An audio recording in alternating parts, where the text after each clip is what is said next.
നമസ്കാരം, മലയാളി വാർത്തയിലേക്ക് സ്വാഗതം. ആയുധപ്പുരയിൽ ആണവായുധങ്ങൾ തയ്യാറാണ്. അത് ഞങ്ങൾ കാണാൻ വെച്ചിരിക്കുന്നതല്ല. ഇന്ത്യക്കെതിരെ കയറി പൊട്ടിക്കുമെന്നാണ് പാക് മന്ത്രി വീണ്ടും ഒരു വെല്ലുവിളിയുമായി രംഗത്തേക്ക് വന്നിരിക്കുന്നത്. കഴിഞ്ഞ ദിവസം പ്രതിരോധ മന്ത്രിയും അതിനു മുൻപ് വിദേശകാര്യമന്ത്രിയും ഒക്കെയായിരുന്നു ഇന്ത്യക്കെതിരെ ആണവായുധം പ്രയോഗിക്കും എന്ന് കരഞ്ഞു കൂവിക്കൊണ്ടിരുന്നത്. ഇന്നിപ്പോൾ വീണ്ടും ഒരു മന്ത്രി എത്തിയിട്ടുണ്ട്. അതായത് റെയിൽവേ മന്ത്രി ഹനീഫ് അബ്ബാസിയുടെ ഭീഷണിയാണ് വന്നിരിക്കുന്നത്. ഇന്ത്യ കൂടുതൽ കളിക്കാൻ നിൽക്കരുത്, സിന്ധു നദിയിൽ കൈവയ്ക്കരുത്, കൈവച്ചാൽ ഇന്ത്യയെ അണുബോംബിട്ട് പൊട്ടിക്കും എന്നുള്ള ഭീഷണിയാണ് ഇപ്പോൾ വന്നിരിക്കുന്നത്. ഇതിന് നല്ല ഒന്നാന്തരം മറുപടി ഇന്ത്യക്കാർ തന്നെ കൊടുത്തിട്ടുണ്ട്. നിനക്കൊന്നും വേറെ ഒരു പണിയുമില്ലേ, കിട്ടിയതൊന്നും പോരെ എന്ന് പച്ചത്തെറിവിളി. അതും ഇവരുടെയൊക്കെ ഫേസ്ബുക്ക് അക്കൗണ്ടിൽ കയറിയാണ് ഇന്ത്യക്കാർ നല്ല ഒന്നാന്തരം മറുപടികൾ കൊടുത്തുകൊണ്ടിരിക്കുന്നത്. ഇവനെ ഒന്നും വെറുതെ പൊട്ടിച്ചാൽ പോരാ, ഇവൻ്റെയൊക്കെ അണ്ണാക്കിൽ കയറിയിരുന്ന് പൊട്ടിക്കണം എന്നാണ് മലയാളികൾ ഉൾപ്പെടെ പാകിസ്ഥാൻ മന്ത്രിമാരുടെ അക്കൗണ്ടിൽ മറുപടി കൊടുത്തുകൊണ്ടിരിക്കുന്നത്. ഇന്ത്യയെ നേരിടാൻ പാകിസ്ഥാന്റെ കൈവശം 130 ആണവായുധങ്ങൾ ഉണ്ടെന്നാണ് പാക് മന്ത്രി പറഞ്ഞിരിക്കുന്നത്. പാകിസ്ഥാനുമായുള്ള സിന്ധു നദീജല കരാർ റദ്ദാക്കിയാൽ ഇന്ത്യ യുദ്ധത്തിന് തയ്യാറായിരിക്കണമെന്നും മന്ത്രി ഭീഷണിപ്പെടുത്തി. ഘോരി, ഷഹീൻ, ഗഡ്നവി മിസൈലുകളും 130 ആണവ പോർമുനകളും ഉൾപ്പെടെയുള്ള പാകിസ്ഥാന്റെ ആയുധശേഖരം ഇന്ത്യക്കെതിരെ പ്രയോഗിക്കാൻ വേണ്ടി മാത്രമുള്ളതാണെന്നും മന്ത്രി ഭീഷണിപ്പെടുത്തി.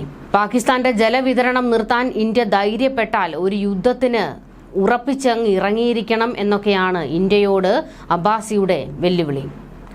പാകിസ്ഥാന്റെ ആണവായുധങ്ങൾ പ്രദർശിപ്പിക്കാനുള്ളതല്ല, അവ രാജ്യത്തുടനീളം വിന്യസിച്ചിട്ടുണ്ട്. പ്രകോപനമുണ്ടായാൽ ആക്രമിക്കാൻ തയ്യാറാണെന്നും അബ്ബാസി പറഞ്ഞു. ഇന്ത്യ നമുക്കുള്ള ജലവിതരണം നിർത്തിയാൽ അവർ യുദ്ധത്തിന് തയ്യാറാകണം. ഞങ്ങളുടെ കൈവശമുള്ള സൈനിക ഉപകരണങ്ങൾ, മിസൈലുകൾ എന്നിവ ഞങ്ങൾ എടുത്തങ്ങ് പ്രയോഗിക്കും. പിന്നെ ഇന്ത്യ കരയേണ്ടി വരും. ഞങ്ങളുടെ ആണവായുധങ്ങൾ എവിടെയാണ് സ്ഥാപിച്ചിരിക്കുന്നതെന്ന് ആർക്കും അറിയില്ല. ഞാൻ വീണ്ടും പറയുന്നു, ഈ ബാലിസ്റ്റിക് മിസൈലുകൾ എല്ലാം നിങ്ങളെ ലക്ഷ്യം വെച്ചുള്ളതാണ്. ഇതായിരുന്നു ഭീഷണിയുടെ മറ്റ് തലങ്ങളിലേക്കുള്ള യാത്ര. പാകിസ്ഥാനുമായുള്ള ജലവിതരണ വ്യാപാര ബന്ധങ്ങൾ നിർത്തിവെക്കാനുള്ള തീരുമാനങ്ങളുടെ പ്രത്യാഘാതങ്ങൾ ഇന്ത്യ ഇതിനകം മനസ്സിലാക്കാൻ തുടങ്ങിയിട്ടുണ്ടെന്നും ഹനീഫ് അബ്ബാസി അങ്ങ് പറഞ്ഞു. പാകിസ്ഥാൻ വ്യോമാതിർത്തി അടച്ചിട്ടതിനെ തുടർന്ന് ഇന്ത്യൻ വിമാനങ്ങൾ വൻ പ്രതിസന്ധി നേരിടുന്നുണ്ടെന്നും വ്യോമ നിയന്ത്രണം 10 ദിവസം കൂടി തുടർന്നാൽ ഇന്ത്യയിലെ വിമാന കമ്പനികൾ പാപ്പരാകുമെന്നും അബ്ബാസി വ്യക്തമാക്കി. സ്വന്തം സുരക്ഷാ പരാജയങ്ങൾ അംഗീകരിക്കുന്നതിന് പകരം പഹൽഗാം ഭീകരാക്രമണത്തിന്റെ ഉത്തരവാദിത്തം പാകിസ്ഥാന്റെ പേരിലേക്ക് മാറ്റുകയാണെന്നാണ് അബ്ബാസിയുടെ പറച്ചിൽ. ഇരു രാജ്യങ്ങളും തമ്മിലുള്ള വ്യാപാരം നിർത്തിവെക്കാനുള്ള ഇന്ത്യയുടെ തീരുമാനത്തെ തുടർന്ന് പാകിസ്ഥാൻ ഇതിനോടകം തന്നെ പ്രത്യാഘാതങ്ങൾ നേരിടാൻ തയ്യാറെടുപ്പുകൾ തുടങ്ങിയിട്ടുണ്ടെന്നും ഏത് സാമ്പത്തിക നടപടികളെയും നേരിടാൻ തയ്യാറാണെന്നും അബ്ബാസി പറഞ്ഞു. ഇങ്ങനെ നിരന്തരം ഇന്ത്യക്കെതിരെ വിമർശനം ഉന്നയിച്ചുകൊണ്ടും ഇന്ത്യയെ യുദ്ധത്തിന് ക്ഷണിച്ചുകൊണ്ടും ഇരിക്കുകയാണ് പാകിസ്ഥാൻ. എന്നാൽ പാകിസ്ഥാൻ ജനത തന്നെ പാക് ഭരണകൂടത്തിന് മറുപടി കൊടുത്തിട്ടുണ്ട്. ഇവിടെ വെള്ളമില്ല, ആഹാരമില്ല, വെളിച്ചമില്ല, ആദ്യം അതൊക്കെ നൽകിയിട്ട് മറ്റുള്ളവന്റെ മെക്കിട്ട് കയറാൻ പോകൂ എന്ന് സോഷ്യൽ മീഡിയയിൽ സ്വന്തം പൗരന്മാർ തന്നെ ഇപ്പോൾ പാകിസ്ഥാനെ കളിയാക്കിക്കൊണ്ടിരിക്കുകയാണ്. എന്തായാലും പാകിസ്ഥാന്റെ വ്യോമപാത ഒഴിവാക്കിയ പശ്ചാത്തലത്തിൽ റൂട്ട് മാറ്റവും യാത്രാ സമയ വ്യത്യാസവും സംബന്ധിച്ച് യാത്രക്കാരെ കൃത്യമായി അറിയിക്കണമെന്ന് കേന്ദ്ര സർക്കാർ വിമാന കമ്പനികളെ ഇപ്പോൾ അറിയിച്ചിരിക്കുകയാണ്. ആശയവിനിമയം സുതാര്യമായിരിക്കണമെന്നും ദീർഘമായ യാത്രയ്ക്ക് വേണ്ട ഭക്ഷണവും വെള്ളവും ഉൾപ്പെടെയുള്ള സൗകര്യങ്ങൾ ഒരുക്കണമെന്നും director general of civil aviation പുറത്തിറക്കിയ മാർഗനിർദ്ദേശത്തിൽ പറയുന്നു. യാത്രാസമയം നീളുകയോ യാത്രക്കിടയിൽ ഇടവേളകൾ ഉണ്ടായാലോ അതിന്റെ വിശദ വിവരങ്ങൾ ചെക്ക് ഇൻ, ബോർഡിംഗ് സമയങ്ങളിൽ അറിയിക്കണമെന്ന് നിർദ്ദേശത്തിൽ വ്യക്തമാക്കുന്നു. ഇതിനു പുറമെ ഡിജിറ്റൽ അലേർട്ടുകൾ വഴിയും യാത്രക്കാരെ വിവരം അറിയിക്കണം. പുതിയ അറിയിപ്പ് വരുവോളം ഈ മാർഗനിർദ്ദേശങ്ങൾ ബാധകമായിരിക്കും. നിർദ്ദേശങ്ങൾ പാലിക്കാതെ വന്നാൽ ശക്തമായ നടപടികൾ സ്വീകരിക്കുമെന്നും director general of civil aviation മുന്നറിയിപ്പ് നൽകി. മറ്റു പ്രധാന നിർദ്ദേശങ്ങൾ യാത്രയുടെ ദൈർഘ്യം കണക്കാക്കി ആവശ്യമായ ഭക്ഷണം, വെള്ളം കാറ്ററിംഗ് സർവീസിലൂടെ ഒരുക്കണം. വിമാനത്തിൽ അവശ്യ മരുന്നുകളുടെ സജ്ജീകരണം ഉറപ്പാക്കണം. സാങ്കേതിക പ്രശ്നങ്ങളാൽ വിമാനം നിർത്തിവെക്കേണ്ടി വരുന്ന വിമാനത്താവളങ്ങളിൽ വൈദ്യസഹായം ലഭ്യമാക്കണം. യാത്രാ സംബന്ധമായ വിശദ വിവരങ്ങൾക്കായി കോൾ സെന്ററുകളും ഉപഭോക്തൃ സേവന കേന്ദ്രങ്ങളും സജ്ജീകരിക്കണം. കഴിഞ്ഞ ദിവസമാണ് ഇന്ത്യയുടെ വിമാന കമ്പനികൾക്ക് പാകിസ്ഥാന്റെ വ്യോമപാത ഉപയോഗിക്കുന്നത് നിരോധിക്കപ്പെട്ടത്. ഇതേ തുടർന്ന് അന്താരാഷ്ട്ര വിമാന സേവനങ്ങളിൽ തീർച്ചയായ മാറ്റം പ്രതീക്ഷിക്കുകയാണ്. ഇതിനിടെ പഹൽഗാം ഭീകരാക്രമണത്തിൽ വിവാദ പ്രസ്താവനയുമായി പാകിസ്ഥാൻ ക്രിക്കറ്റ് ടീം മുൻ ക്യാപ്റ്റൻ ഷാഹിദ് അഫ്രീദി രംഗത്ത്.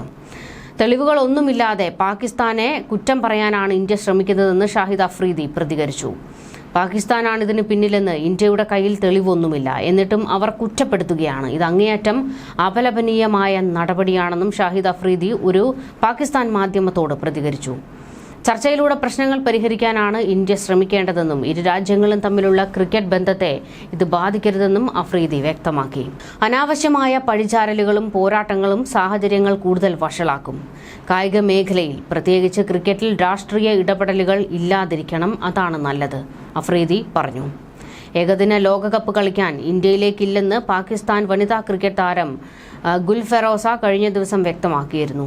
ഇന്ത്യ ആതിഥേയരാകുന്ന വനിതാ ലോകകപ്പിൽ പാകിസ്ഥാന്റെ മത്സരങ്ങൾ UAEയിലോ ശ്രീലങ്കയിലോ നടത്തുമെന്നാണ് പ്രതീക്ഷയെന്നും പാക് ഓപ്പണർ വ്യക്തമാക്കി. പഹൽഗാം ഭീകരാക്രമണത്തിന് പിന്നാലെ പാകിസ്ഥാനുമായുള്ള എല്ലാ ക്രിക്കറ്റ് ബന്ധങ്ങളും ഉപേക്ഷിക്കണമെന്ന് മുൻ ഇന്ത്യൻ താരങ്ങളായ സൗരവ് ഗാംഗുലിയും ശ്രീവത്സ് ഗോസ്വാമിയും ആവശ്യപ്പെട്ടിരുന്നു. പാകിസ്ഥാൻ ടീമുമായുള്ള സഹകരണം 100% നിർത്തലാക്കാനുള്ള സമയമായി. കടുത്ത നടപടികൾ എടുക്കണം. എല്ലാ വർഷവും ഇത്തരം സംഭവങ്ങൾ നടക്കുന്നത് ഗൗരവമേറിയ കാര്യമാണ്. ഭീകരതയോട് ഒരു വിട്ടുവീഴ്ചയുടെയും ആവശ്യമില്ല എന്നും സൗരവ് ഗാംഗുലി വാർത്താ ഏജൻസിയായ ANIയോട് പ്രതികരിച്ചു. ഭീകരാക്രമണത്തിന് പിന്നാലെ ഇനി ഒരിക്കലും പാകിസ്ഥാനുമായുള്ള പരമ്പരകൾ സംഭവിക്കില്ല എന്ന് BCCI vice president Rajeev Shukla പ്രതികരിച്ചിരുന്നു. നിലവിൽ ICC ടൂർണമെന്റുകളിലും ഏഷ്യ കപ്പിലുമാണ് ഇന്ത്യ പാകിസ്ഥാൻ മത്സരങ്ങൾ നടക്കുന്നത്. 2008 ശേഷം ഇന്ത്യ പാകിസ്ഥാനിൽ കളിച്ചിട്ടില്ല. 2013 ഇന്ത്യ പാക് പരമ്പര അവസാനമായി നടന്നത്. പാകിസ്ഥാൻ ആതിഥേയരായ ചാമ്പ്യൻസ് ട്രോഫിയിൽ ഇന്ത്യയുടെ മത്സരങ്ങൾ മാത്രം ദുബായിലാണ് നടത്തിയത്. BCCIയുടെ കടുംപിടുത്തത്തെ തുടർന്നായിരുന്നു പാകിസ്ഥാൻ ക്രിക്കറ്റ് ബോർഡ് ഇന്ത്യയുടെ കളികൾ ദുബായിൽ നടത്താൻ തീരുമാനിച്ചത്. അതേസമയം ഇന്ത്യയിലേക്ക് ഇനി കളിക്കാൻ പോകില്ലെന്ന നിബന്ധന പാകിസ്ഥാൻ ICCക്ക് മുന്നിൽ വെച്ചിരുന്നു. ഇന്ത്യയിൽ നടക്കുന്ന വനിതാ ലോകകപ്പിൽ പാകിസ്ഥാന്റെ മത്സരങ്ങൾ മാത്രം മറ്റേതെങ്കിലും വേദിയിൽ നടത്തേണ്ടിയും വരും. അങ്ങനെ പൂർണ്ണമായും എല്ലാ മേഖലയിലും ഇരു രാജ്യങ്ങളും തമ്മിൽ നയതന്ത്ര ബന്ധം ഉലഞ്ഞിരിക്കുകയാണ്. ന്യൂസ് ഡെസ്ക് മലയാളി വാർത്ത.